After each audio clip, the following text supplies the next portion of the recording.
ब्रेकनंतर आपल्या सगळ्यांचं पुन्हा एकदा स्वागत। बिहारमध्ये राजकीय भूकंप झालेला आहे। बिहारचे मुख्यमंत्री नितीश कुमार यांनी राज्यपालांकडे आपला राजीनामा दिलेला आहे आणि त्यानंतर आता देशामध्ये या सगळ्या संदर्भातल्या प्रतिक्रिया उमटू लागत असताना महाराष्ट्रात याचे काही परिणाम होणार आहेत का, या सगळ्या संदर्भात बोलण्यासाठी आमच्या प्रतिनिधी रश्मी पुराणिक आता आपल्याबरोबर आहेत। रश्मी, महाराष्ट्राच्या राजकारणात याचा काही परिणाम जाणवू शकतो का?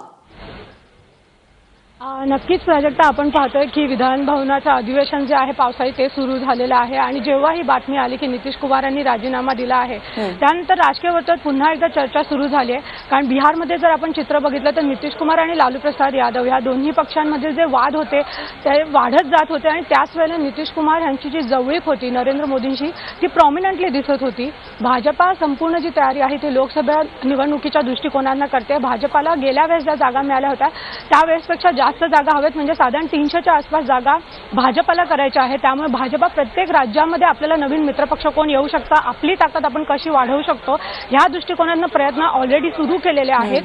याच वेळेला आपल्याला महाराष्ट्रात एक चित्र दिसतंय की भाजपा आणि शिवसेनेचे जे संबंध आहेत ते प्रचंड प्रमाणात ताणलेले आहेत। मोदी चोर हे असलेल्या घोषणा असे किंवा कोविंदजी जेव्हा राष्ट्रपती पदाचे उमेदवार होते त्यांच्याबाबत जी कॉन्ट्रोवर्सी झाली होती ती असेल, संजय राऊत यांनी स्वतः म्हटलं होतं की जुलै महिन्यात आम्ही भूकंप करू। ह्या सर्व पार्श्वभूमीवर जेव्हा बिहारमध्ये एक नवीन समीकरणं येताना दिसत आहे तेव्हा नक्कीच महाराष्ट्राच्या राजकारणात पण ह्याचे पडसाद उमटतील अशी चर्चा ही राजकीय वर्तुळात सुरू झालेली आहे। तरी आता उपराष्ट्रपती पदाची एक निवडणूक बाकी आहे ज्यामध्ये आपण बघतोय की सध्या भाजपा शिवसेना आपला संसार एक चांगला सुरू आहे म्हणून चेहरा कुठेतरी पुढे करताय।